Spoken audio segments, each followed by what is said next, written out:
குமார், தேசிய வகை சுங்காய் சாலா தமிழ் பள்ளியின் 2ஆம் ஆண்டு மாணவன். நான் இப்போது உங்களுக்காக ஒரு கதை கூறப் போகிறேன். என் கதையின் தலைப்பு தங்க முட்டையிடும் வாத்து. முன்னொரு காலத்தில் ஒரு ஏழை விவசாயி தன் மனைவியுடன் ஒரு கிராமத்தில் வசித்து வந்தான். அவர்கள் வாத்துகளை வளர்த்து வந்தனர். ஒரு நாள் அவர்கள் வளர்த்த வாத்தில் ஒன்று தங்க முட்டையிட்டது.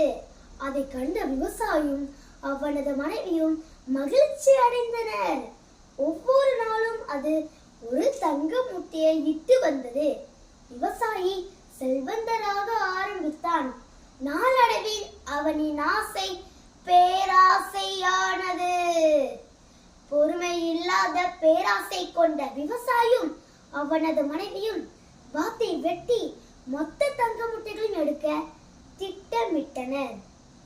நேரம் பார்த்து ஒரு நாள் வாத்தை வெட்டினார்கள். ஆச்சரியம்! வாத்தின் வயிற்றுக்குள் எதுவும் இல்லை. விவசாயியும் அவனது மனைவியும் ஏமாந்து போனார்கள். நீதி, பேராசை பெருநஷ்டம், அதிர்ஷ்டம் என்பது வரும்பொழுது அதை கவனமாக கையாள வேண்டும். பேராசை கொண்டால் இருப்பதையும் இழக்க நேரிடும். நன்றி, வணக்கம்.